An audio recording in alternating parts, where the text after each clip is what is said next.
안녕하세요. 저는 청주에 살고 있는 30대 중반의 미혼 여성입니다. 저에게는 결혼을 약속했던 남자친구가 있었습니다. 사실 그동안 저는 연애나 결혼은 저와는 상관없는 일이라고 생각했었죠. 하지만 이 사람을 만나면서 처음으로 누군가와 남은 평생을 함께하는 삶도 나쁘지 않을 것 같다는 생각을 하게 되었습니다. 그만큼 제 남자친구는 저에게 잘해주고 또 확신을 주는 사람이었거든요. 그런데 평생은커녕 결혼식이라는 첫 번째 관문을 채 통과하기도 전에 저희의 관계는 파탄이 나고야 말았습니다. 이유가 궁금하시죠? 이 말을 하고 있는 저조차도 실은 아직까지 믿기지가 않은 엄청난 사건이 발생했거든요. 그것도 저희의 결혼식 당일날 말입니다. 솔직히 그 당시에는 너무나도 큰 충격에 한동안 잠도 제대로 못 자고 밥도 넘어가지 않을 정도로 힘든 날들을 보냈던 저였었는데요. 시간이 약이라는 말이 다 맞더라고요. 그것도 몇 달이 지나자 이제는 오히려 제일 억울한 건 나인데 내가 왜 이러고 있어야 하나 싶은 생각이 들더라고요. 그래서 지난 과거를 포함한 모든 나쁜 일들을 훌훌 털어내고 새로운 인생을 살아보기로 결심했습니다. 그리고 새로 의지를 다지게 된 기념으로 제가 겪었던 그 사건을 여러분께도 들려드리고 싶네요. 저는 친한 친구 서영이와 함께 유아용품 가게를 운영하고 있습니다. 친구는 저의 중학교 동창이었고 진작에 결혼해서 이미 아이가 초등학교에 들어간 학부모였죠. 사실 미혼인 제가 유아용품에 대해서 뭘 알겠어요? 저는 원래 작은 회사에서 마케터로 일을 하고 있었는데 직원 숫자는 작고 일은 많아서 매일같이 퇴사 욕구에 시달리고는 있었죠. 야근도 심해서 다른 직장으로의 이직을 알아볼까 하며 망설이고만 있던 어느 날, 저는 이 친구를 만나서 같이 저녁을 먹으며 저의 고민을 토로했죠. 그랬더니 서영이가 대뜸 잘 됐다고 하더라고요. 뜬금없이 뭐가 잘 됐다는 거야? 야, 민지야, 나랑 가게 하나 하자. 나도 이제 슬슬 일해야 할 것 같아서 가게 자리 알아보고 있던 참이었거든. 에? 진짜? 아직 서준이 어린데 괜찮겠어? 근데 무슨 가게를 하자는 거야? 서준이 이제 어린이집 가기 시작하면 시간 계속 비잖아. 나도 집에만 있는 거 체질이 아니야. 지겨워서 우울증까지 오려고 해. 얼른 일하고 싶어. 서영이는 원래도 옷가게를 하고 있었는데 결혼하고 임신해서 아이를 낳으면서 가게 문을 닫았거든요. 워낙에 활달하고 외향적인 친구라 집에서 육아만 하면 우울해하는 건 알고 있었는데 벌써 가게 자리까지 알아보고 있을 줄은 몰랐죠. 그리고 서영이가 말하는 가게는 바로 유아용품 가게였습니다. 다 좋은데 카테고리가 너무 뜬금없지 않냐? 나 아기랑도 안 친해서 유아용품의 유자도 모르는 거 너도 알잖아. 원래 다 배우면서 시작하는 거야. 다행히 네 친구가 바로 베테랑 아기 엄마 아니겠니? 내가 알려줄 테니까 걱정하지 마. 그래 뭐 네 말대로 일이야 배운다고 치고. 근데 유아용품 가게가 잘 될까? 사람들도 온라인으로 구매할 것 같은데? 모르는 소리 하지 마. 내가 그럴 줄 알고 시장 조사하면서 이 동네 싹 다 알아봤잖아. 여기 신혼부부들이 많이 살고 있는 동네라서 경쟁력 있어. 얼마 전에 만났던 내 조리원 동기들도 이 동네 하다못해 아기 옷들 알아보고 살 곳도 없다고 아쉬워하더라고. 차근차근히 이야기를 듣고 보니 소영이의 말도 일리가 있는 것 같았습니다. 저희가 살고 있는 이 지역은 원래 대기업을 포함한 회사들이 많아서 젊은 신혼부부들이 많이 사는 걸로 유명하거든요. 온 나라가 인구 소멸이 시작되니 많이 문제로 난린데 적어도 저출산 문제만큼은 이 지역의 문제는 아니었죠. 산부인과가 건물마다 있을 정도였거든요. 사실 저는 이 지역 토박이라 산부인과가 그렇게 많다는 생각도 못했었는데 여기 놀러온 타 지역 친구가 깜짝 놀라면서 그러더라고요. 웬 산부인과가 건물마다 있냐고 하면서요. 아무튼 서영이의 꽤나 구체적인 설득에 저는 솔깃했던 마음이 조금씩 기울기 시작했습니다. 그렇지 않아도 관두고 싶었던 전 직장도 크게 한몫을 했고요. 하지만 무턱대고 뛰어들 수는 없었습니다. 둘이서 주말마다 시장 조사도 열심히 다니고 본격적인 연구 끝에 결국 저희는 함께 운 좋게도 위치가 좋은데도 저렴하게 권리금을 주고 들어갈 수 있는 장소를 찾아낼 수 있었습니다. 그리고 그곳에 유아용품 가게를 창업하게 되었어요. 다행히도 가게는 오픈하고 입소문을 조금 탄 이후부터는 안정적인 매출을 내기 시작했습니다. 친구의 활약이 컸죠. 서영이가 워낙 사교적이라 친구도 많고 아는 사람도 많은 전형적인 마당발이었거든요. 조리원 동기부터 시작해서 아주 사돈의 팔촌까지 유아용품을 살 만한 고객이라면 모두 끌어들였죠. 저는 회사에서 마케터로 일하던 경험을 살려서 오픈 이벤트 전단지를 기획해서 돌렸습니다. 주기적으로 동네 맘카페에 홍보글도 올렸고요. 어쨌든 둘 다 젊디 젊으니 열심히만 하면 안 되는 건 아무것도 없다는 무대포 희망에 차 있기도 했던 시기였습니다. 그리고 1년쯤 지나서 저희는 그 가게 바로 옆에 테이크아웃 전문으로 하는 전용 커피점도 열게 되었습니다. 테이크아웃 전문이라 매장이 클 필요도 없었고 대려변 코너에 붙은 곳이라 오가면서 찾기가 좋은 곳이었어요.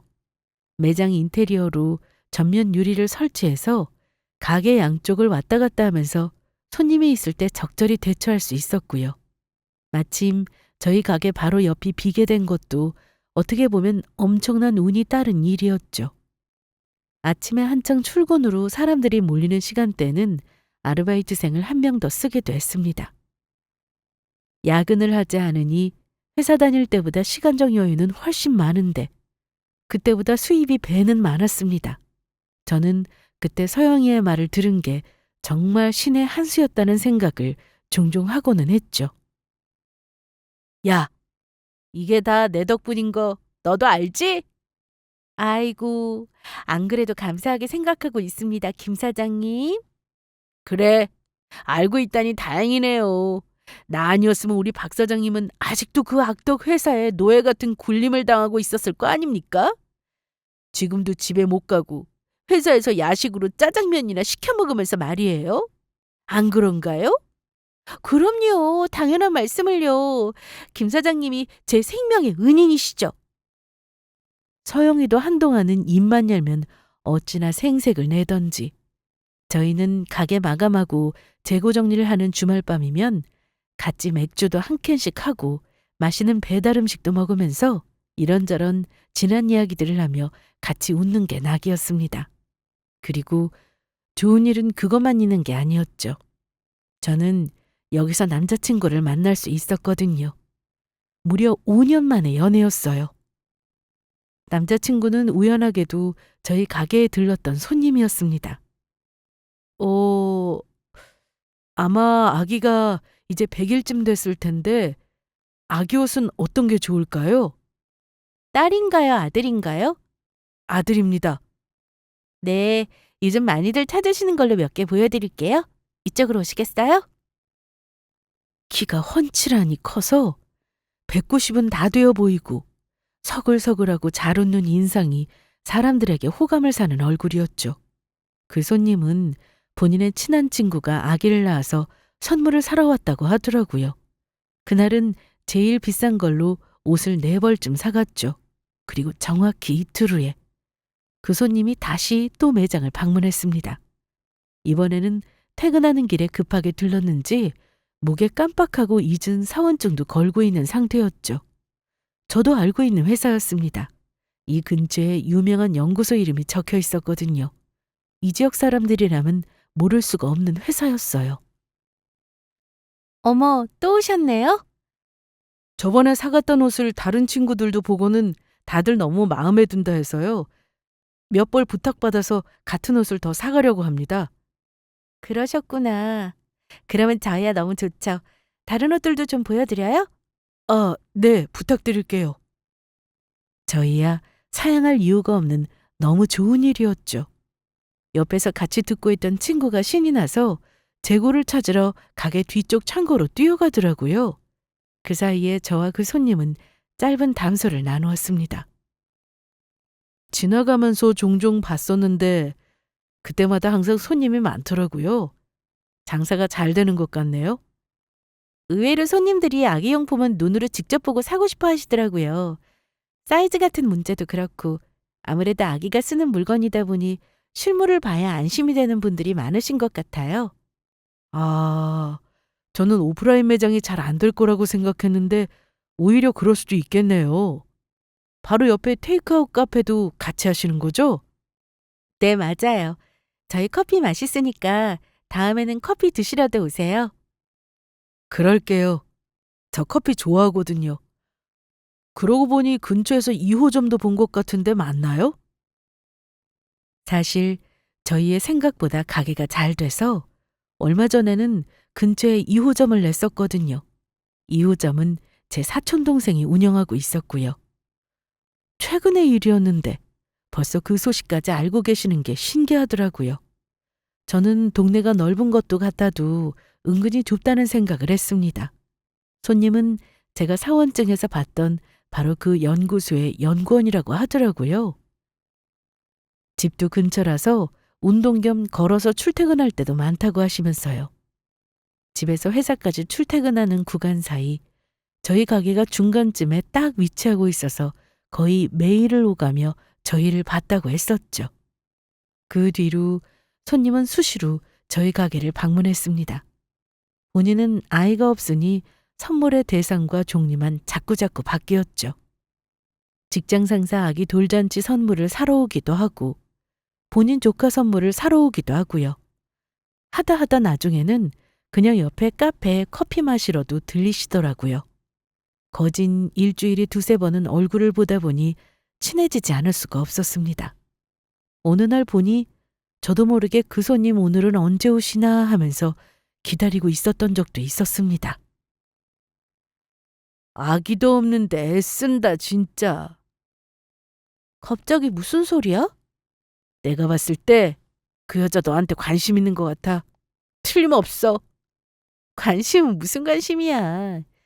진짜로 선물할 일이 있나 보지. 귀신은 속여도 나는 못 속이지. 두고 봐. 조만간 너한테 고백한다. 나중에 고백해오면 긍정적으로 생각해 보라고요. 그 정도면 얼굴 괜찮지, 직업 좋지, 너한테 잘해주지. 안 만날 이유가 뭐가 있냐면서요. 사실 아니라고는 말했지만 저도 눈치는 채고 있었습니다. 그 남자가 저에게 관심이 있구나 하는 생각이요. 그전까지 우리 가게 최고 단골이었던 아기 엄마도 이 정도로 자주 찾아오지는 않았으니까요. 그리고 서영이의 예상은 맞아떨어졌습니다. 얼마 가지 않아 꽃다발을 들고 찾아온 그 손님이 저에게 만나고 싶다며 고백을 했거든요.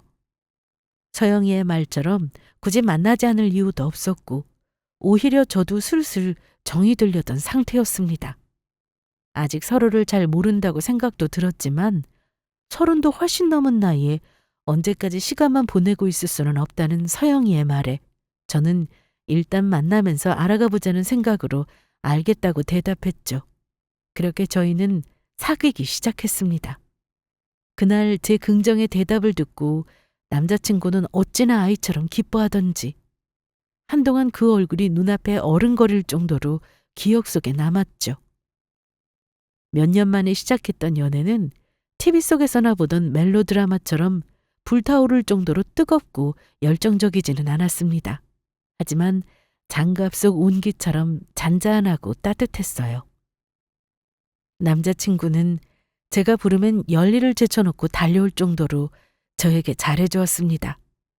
제가 좋아하는 음식, 제가 즐겨 듣는 음악, 제가 행복해하는 영화. 이렇게 제 취향을 빠르게 파악한 뒤에 데이트 코스에 매번 반영할 만큼 섬세했고요. 섬세하다는 건 관심이 있다는 뜻이고 결국에는 그것도 다 애정에서 나오는 게 아니겠어요? 저는 이 사람과 연애하는 내내 오랜만에 느끼는 이 감정이 참 좋다는 생각을 자주 했었던 것 같습니다. 이래서 사람들이 연애를 하는구나 싶기도 했고요. 남자친구는 인간적으로도 괜찮은 사람이었습니다. 그리고 제 앞에서는 마냥 잘 웃고 평소에 짜증 한 번 안 낼 만큼 성격도 좋았기에 저는 남자친구가 평생을 근심 걱정 없이 살았구나 하는 오해도 했었습니다. 하지만 알고 보니 어릴 때 고생을 정말 많이 했더라고요. 지금이야 좋은 회사를 다니고 번듯한 명함도 가지고 있는 사람이었지만 사실은 하루하루 끼니 걱정을 할 정도로 어릴 때는 힘들게 살았었다고요. 그때는 밥도 제대로 못 먹어서 굶을 때가 많았는데 어릴 때다 보니까 밥보다는 과자가 너무 먹고 싶더라고. 그때 친구들이 사 먹는 과자가 얼마나 맛있어 보이던지. 진짜요? 하긴 어릴 때면 그랬겠다. 그래서 내가 집에 가서 부모님한테 말씀드렸지. 과자가 너무 먹고 싶다고. 아버지는 들은 척도 안 하시고 어머니는 말없이 한참 나를 보고 계시기만 했어. 그때 사실은 우리 부모님도 얼마나 속이 상하셨겠어. 내가 철이라고는 하나도 없을 테니 말해봐야 알아듣지도 못할 테고. 불쌍해. 그래서 자기가 지금 과자 중독이 됐구나? 그런가? 나중에 어머니가 아버지 몰래 과자를 하나 사다 주시더라고. 나중에 알았는데 주인집 아들이 먹는 걸 대신 청소해주고 얻어다 준 거라고 하더라. 남자친구네는 처음부터 가난했던 것은 아니었다고 했습니다.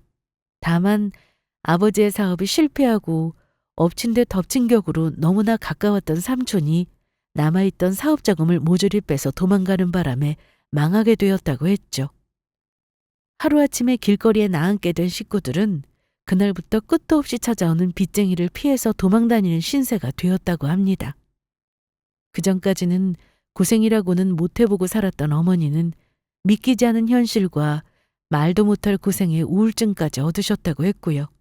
하지만 그 와중에도 어린 자식인 남자친구를 잘 키워야 한다는 생각에 끝까지 포기하지 않으셨다고 하더라고요. 초등학교 때부터 살기 시작했던 단칸방 신세를 벗어난 게 나 대학 들어가고 나서였어.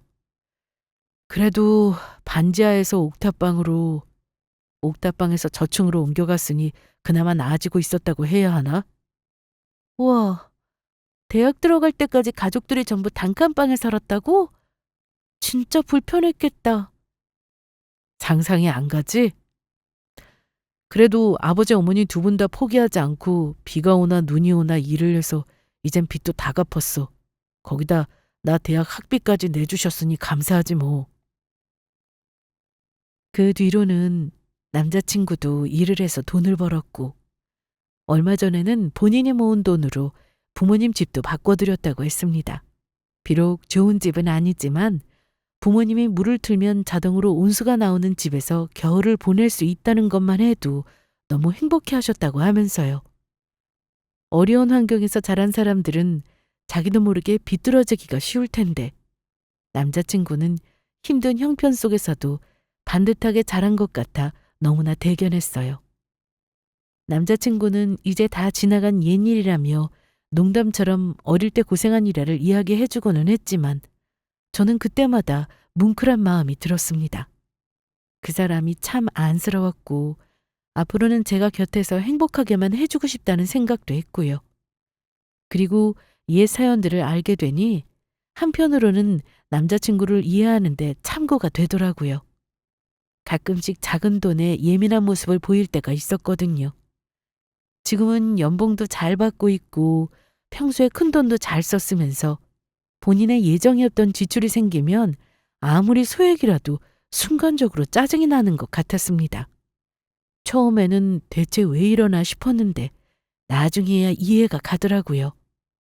어릴 때 하도 돈으로 고생해서 지금도 그게 스트레스가 될 때가 있다는 사실을요. 어쨌거나 저희는 1년 반 정도의 시간 동안 남들 같은 연애를 계속했습니다.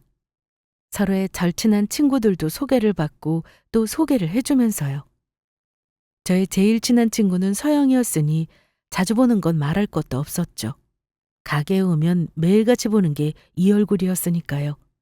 둘이서 하던 맥주 파티를 남자친구까지 합류해 셋이서 하는 날들이 늘어갔습니다. 겸사겸사 재고 정리도 같이 도와주면서요. 인사해. 이쪽은 내 입사 동기 민철이. 이민철이라고 합니다. 드디어 뵙게 됐네요. 반갑습니다, 민주 씨. 아, 네. 두현 씨한테 말씀 많이 들었어요. 제일 친한 동기분이시라고. 일단 감사 인사 드릴게요. 저 솔직히 두현이 자식 연애고 결혼이고 못할 줄 알았거든요. 회사에서 워낙 일만 하고 재미없게 사는 놈이어서요. 쓸데없는 소리 할래? 오늘은 방해꾼이 있어서 말씀드리기가 좀 힘들 것 같고 다음에 전화주시면 제가 궁금하신 것 전부 다 말씀드릴게요. 제가 제일 먼저 소개받았던 친구는 남자친구의 입사 동기였습니다. 처음 봤을 때부터 농담도 잘하고 성격도 무척이나 좋아 보였습니다. 저한테 남자친구 구제를 해줘서 고맙다며 몇 번이고 감사 인사를 하시더라고요. 물론 장난으로요. 이런 친구가 있는 걸 보면 남자친구가 회사 생활도 원만히 잘하고 있는 것 같다는 생각이 들었습니다. 저도 예전에 회사 생활을 했었지만 입사 동기라고 해서 다 친한 건 아니었거든요. 오히려 사회에서 만났으면 더 조심스럽기 마련이라 한 명이라도 진짜 친구가 있다면 다행인 셈이었죠. 그 뒤로도 대학교 친구, 고등학교 친구들을 차례대로 몇 명씩 만났습니다. 성격들은 각자가 모두 달랐지만 그 친구들이 하나같이 공통적으로 하는 말이 있었는데요. 바로 남자친구가 진국이라는 얘기였죠. 처음에야 농담으로 어쩌다 이런 녀석을 만나게 됐냐고 했지만 결국 하고 싶었던 이야기는 그것이었습니다. 그 친구들의 말 속에서 제 남자친구는 참 좋은 사람이었어요. 다른 건 몰라도 다들 그것만큼은 정말로 보장할 수 있다고 하더라고요. 무슨 일이 있어도 절 행복하게 해줄 사람이라는 말도 함께 했고요. 사람들의 증언이 아닌 증언까지 모두 듣고 나니 한결 마음이 놓였습니다. 요즘은 앞뒤가 다른 사람이 그렇게나 많다고들 하잖아요. 마음만 먹는다면 여자친구나 부모를 속이는 일쯤은 아무것도 아니라고 할 정도로요. 사실 공통되는 접점이 없이 만난 사람이라 조금 불안감도 없지 않아 있었거든요. 제 앞에서는 보이지 않았던 제가 모르는 그 사람의 모습이 있을까 봐서요. 하지만 친구들을 이렇게나 많이 만났는데도 한결같이 긍정적인 이야기만 해주는 걸 보면 쓸데없는 걱정이었나 싶은 생각이 들었습니다. 그리고 제가 이런 생각까지 하게 된 것은 이유가 있었죠. 그건 바로 얼마 전에 남자친구로부터 프로포즈를 받았기 때문이었습니다. 30대 중반의 남녀가 1년 반을 만났으니 슬슬 결혼 이야기가 나오는 것도 무리는 아니었죠. 연애할 때도 아무런 문제가 없었고 저도 남자친구 모두 서로를 아직도 너무나 아끼고 좋아하고 있었습니다. 그래도 그런 것과는 별개로 막상 결혼을 한다고 생각하니 여러 가지 생각이 들면서 마음이 복잡해지더라고요.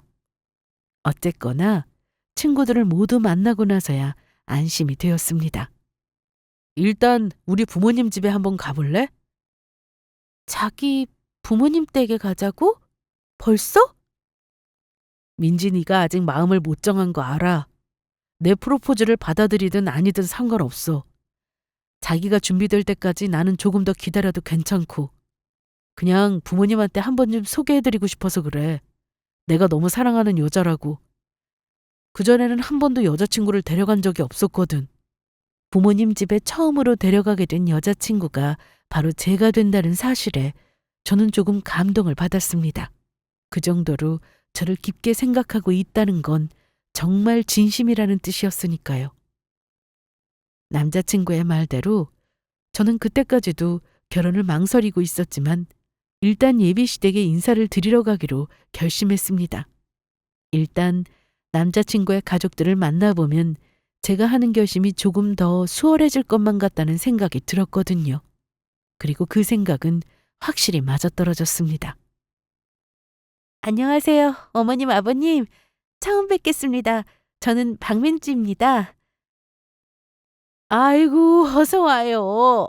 튜연이가 갑자기 여자친구를 데리고 온다고 해서 우리가 얼마나 놀랐는지 몰라요. 저 녀석이 여태껏 집에 누구를 데려온 게 처음이라서 우리도 어떠떠랬지. 두연이랑 결혼할 생각이에요? 저는 그 말을 듣자 예비시댁에 오기 전에 남자친구가 했던 말이 생각났습니다. 본인 아버지가 돌려 말하지를 못하는 스타일이시라고 혹시 당황하게 하는 일이 있어도 조금 이해해달라는 말을 했거든요. 아, 이런 거구나 싶더라고요.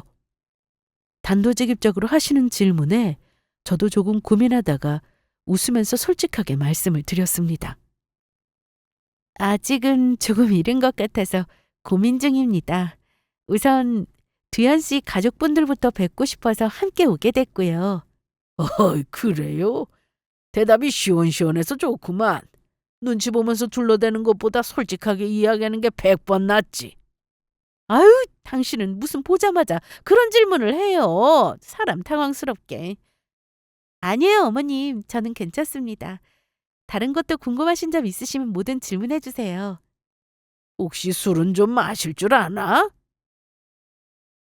정말 특이하긴 하시더라고요.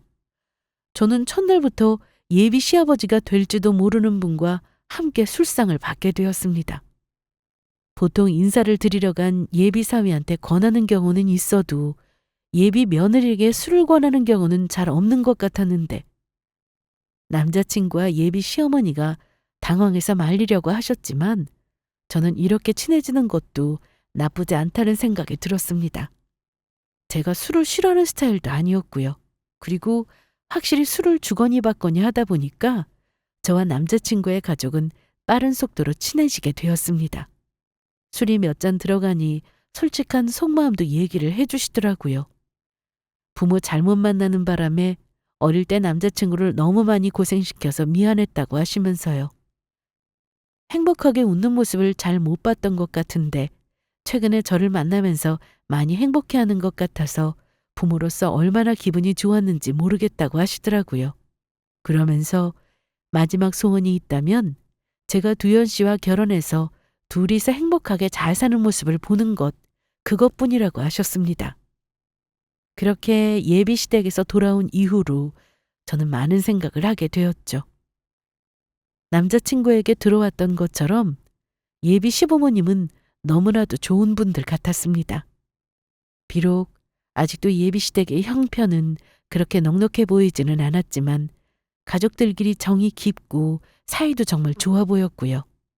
아무래도 집을 가보면 대충 그 집 형편을 가늠할 수가 있게 되잖아요. 남자친구가 사들였다는 부모님 집은 제 생각보다도 더 오래된 아파트였습니다. 집안에 놓인 가구나 가전들도 세월의 흔적이 느껴지는 오래된 물건들이 대다수였고요. 하지만 이런 집에 살더라도 식구들끼리 화목하고 행복하게 산다면 그게 진짜 기쁨이 아닐까 싶은 생각이 들었습니다. 아무리 좋은 집에서 부유하게 산들, 날마다 이혼을 하니마니 가족들과는 남보다 못한 사이로 지내는 집도 널려 있는 게 현실이었으니까요. 적어도 예비 시댁에서는 돈이 가족의 1순위는 아니라는 게 증명된 셈이었죠. 그리고 저도 남자친구와 그런 가정을 꾸릴 수 있을 것 같다는 상상을 해보았습니다. 그래서 드디어 저는 결혼을 결심하게 되었죠. 남자친구가 얼마나 기뻐했는지는 말할 필요도 없는 일이었습니다. 결혼을 결심한 뒤로 곧장 저희 부모님 댁에도 남자친구를 데리고 인사를 하러 찾아뵙게 되었습니다. 저희 부모님 역시 놀라시긴 마찬가지였어요. 왜냐하면 제가 결혼할 남자가 아니면 데려올 생각이 없다고 미리부터 못 박아뒀었거든요. 그리고 심지어 저희 부모님은 제가 남자친구를 사귀고 있는 줄도 모르고 계셨어요. 세상에, 우리는 민지가 누구를 만나고 있다는 것도 모르고 있었는데 벌써 1년 반이나 됐다고요? 네, 그렇게 됐습니다. 여기까지 데려온 걸 보면 결혼할 결심이 선 것 같은데. 그래, 자네는 무슨 일을 한다고? 결혼해서 같이 살 집은 있어요? 아우, 엄마, 아빠 좀 천천히 물어보세요. 정신이 하나도 없네. 저희 부모님이 얼마나 놀라셨는지는 끝도 없이 이어지는 질문 세례에서 짐작할 수 있었습니다. 심지어 대답이 끝나기도 전에 다음 질문을 하시기도 하고 두 분이서 동시에 질문을 하시는 바람에 말소리가 겹치는 일도 숱하게 많았어요.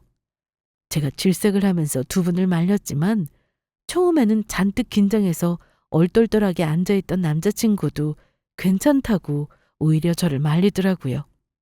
남자친구는 아무리 질문이 많아도 심지어 아니 뭐 이런 것까지 물어보시나 싶은 질문에도 싫은 기색 하나 없이 웃으면서 다 대답을 하고는 했습니다. 나중에는 하도 많이 물어봐서 어디까지 물어봤는지도 헷갈릴 지경이었죠. 4시간이 넘는 신문인지 취조인지 끝에 저희는 드디어 결혼 허락을 받고 자유의 몸이 되었습니다. 자기 미안해. 오늘 우리 부모님 때문에 너무 힘들었지? 아니야, 힘들기는. 딸이 결혼을 하겠다고 남자를 데려왔는데 궁금한 게 많으신 게 당연한 거지. 나 하나도 안 힘들었어. 오히려 자기 부모님도 뵙고 나니까 마음이 편한걸? 그 대답에 저는 또 한 번 감동을 받았고요. 결혼을 앞두고 양가 부모님의 반대로 헤어지는 경우도 많다잖아요. 헤어지지는 않더라도 양가에서 마음에 들어하지 않아서 서로 기분이 상한 상태로 시작하는 경우도 번번한 일이라고 들었고요. 적어도 저희는 양가에서 모두 좋아하시는 결혼을 하게 되었으니 그것만으로도 첫 출발이 좋은 셈이었습니다. 그리고 결혼 준비는 그 뒤로도 수월하게 흘러갔어요. 결혼을 준비하면서 다투다가 헤어지기 직전까지 갔다는 일도 저희 커플과는 전혀 상관없는 일이었습니다. 신혼집으로 쓸 작은 전셋집도 구했고 그 집에서 결혼 후에 같이 쓸 물건도 함께 고르고 하는 재미에 푹 빠져 있었죠. 오히려 소꿉놀이를 하는 기분이 들어서 얼른 같이 살고 싶다는 얘기를 둘 다 하루에도 10번씩 할 정도였습니다. 남들도 이런 마음으로 결혼을 하는 건가 싶었죠. 지금 이 마음이 있지 않는다면 이 세상에 이혼하는 부부는 아마 없을 거라는 생각도 하면서요. 그렇게 시간은 흘러 결혼식 당일이 되었습니다. 사람들이 흔히 말하는 것처럼 눈 떠보니 결혼식장이더라는 말이 새삼스럽게 실감이 나더라고요. 저희는 오후 12시 예식이었고 대부분의 결혼식이 그렇듯이 새벽 5시부터 일어나서 드레스니 머리니 메이크업이니 하는 것들을 받느라 너무나도 피곤한 상태였습니다. 거기다 저는 시간도 없고 배가 나와 보일까 봐 밥도 거의 먹는 둥 마는 둥 했었거든요. 잠도 못 잤는데 배까지 고프니까 거의 제정신이 아니더라고요. 민지 너 밥 안 먹었지? 어떻게 알았어?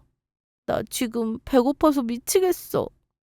뭘 어떻게 알아. 자기 얼굴 보니까 바로 알겠구만.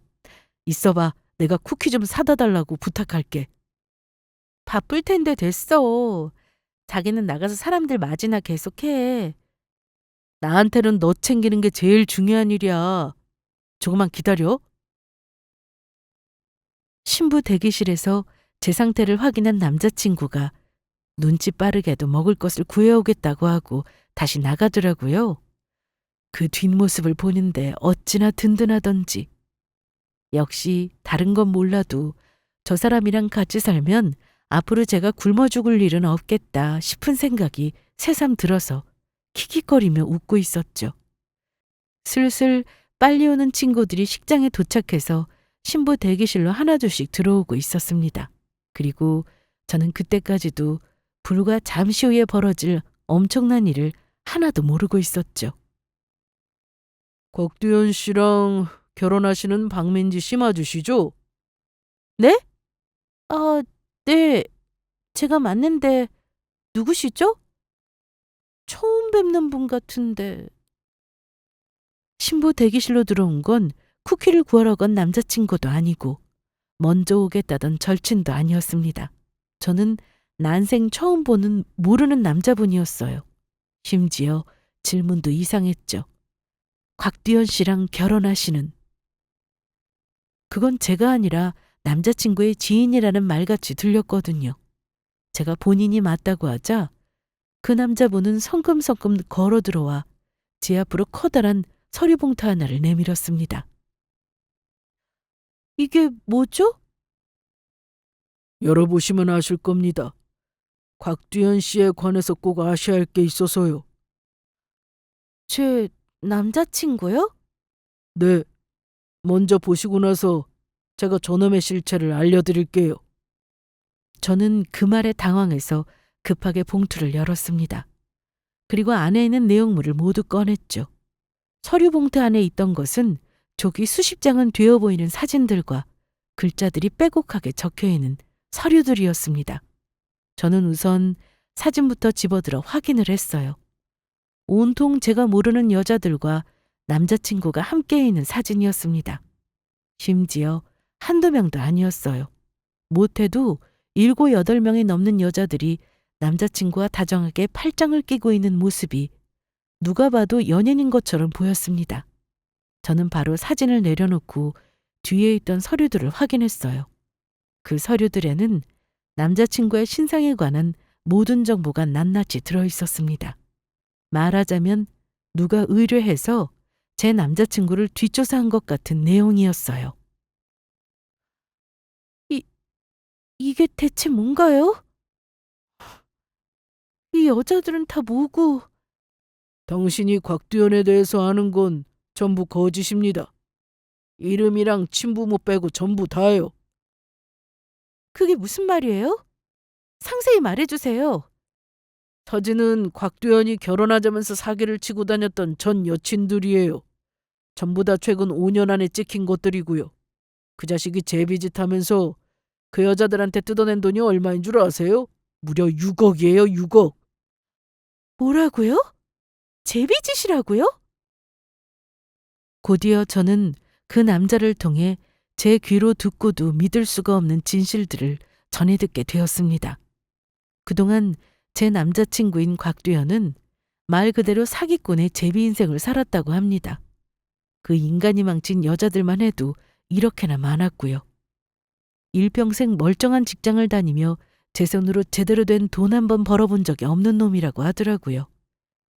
적당히 순진해 보이고 적당히 가진 돈은 많은 결혼 정년기의 여자만을 노려서 결혼하겠답시고 그들이 돈을 뜯어먹고 살았던 게 그 인간의 주 수입원이었던 거죠.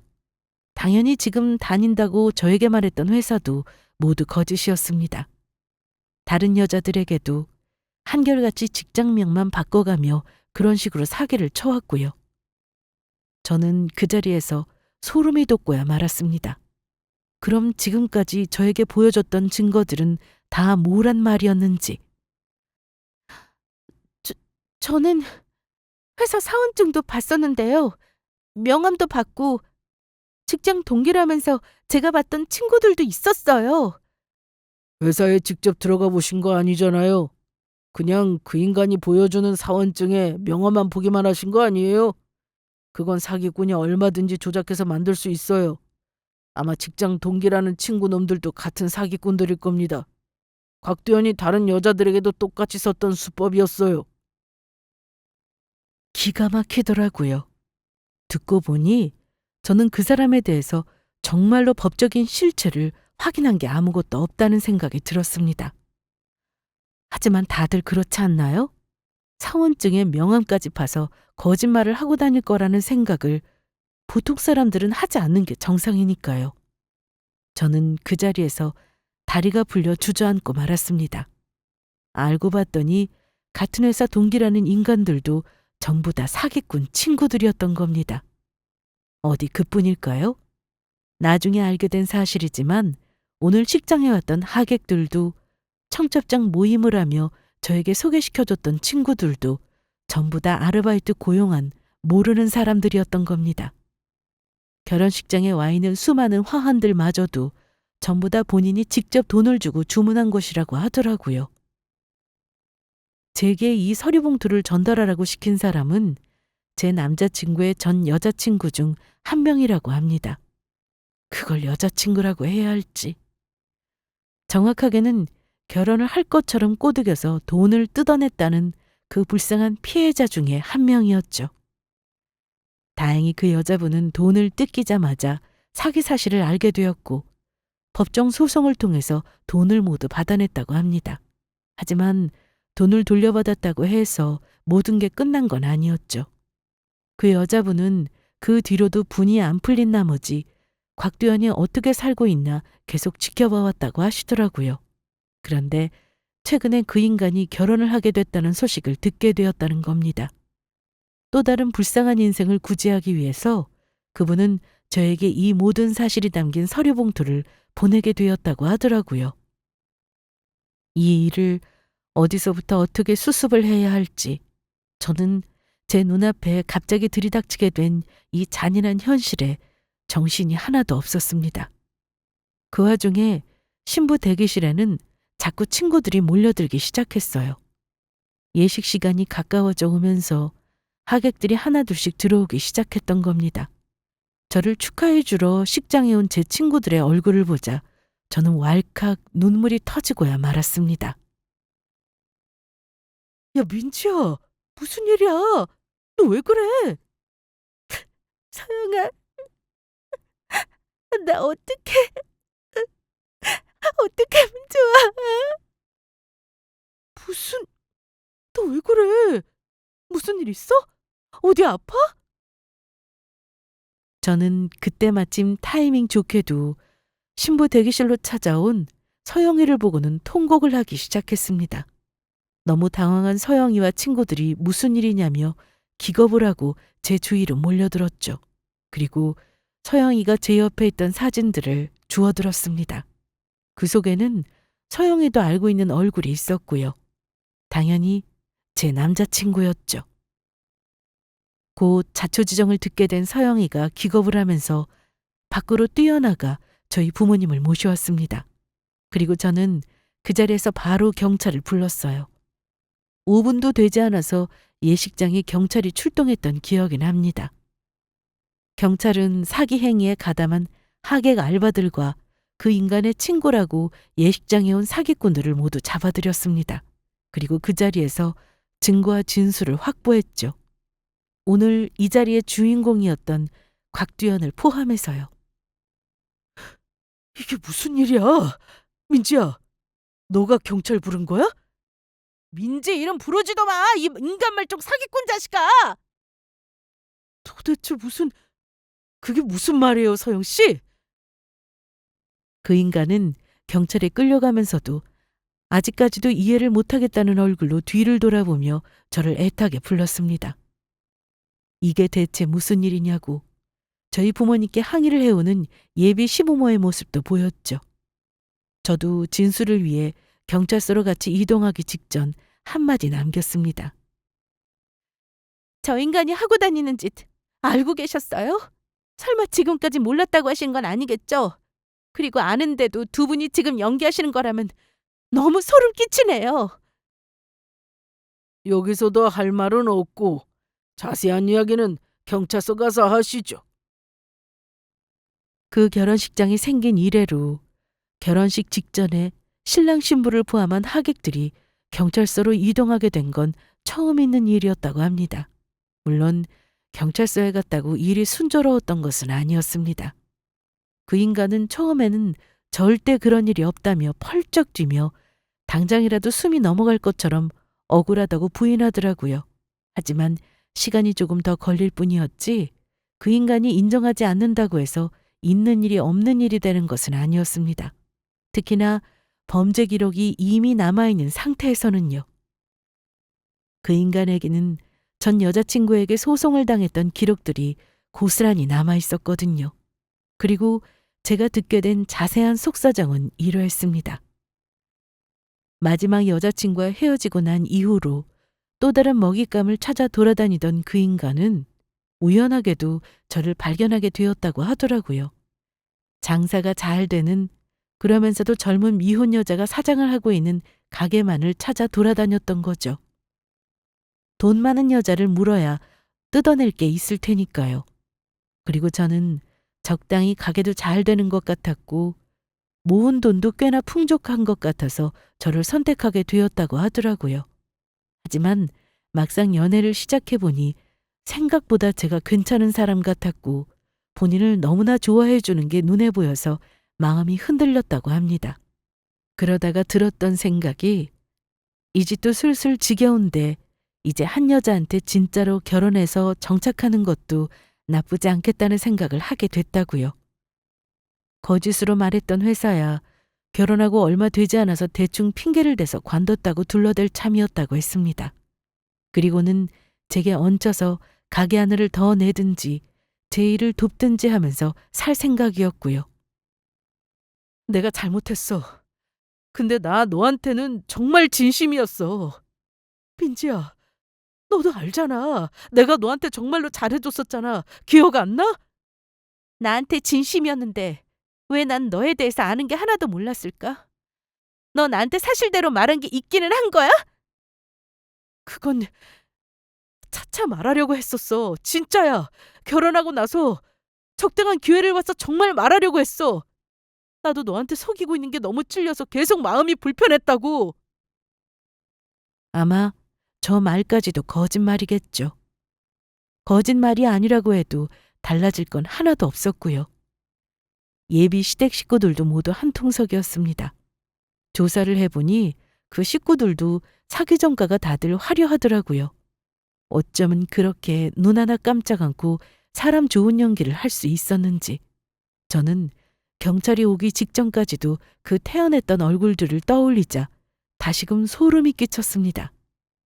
앞으로 제가 사람을 믿을 수나 있을지 의심스러울 지경이었어요.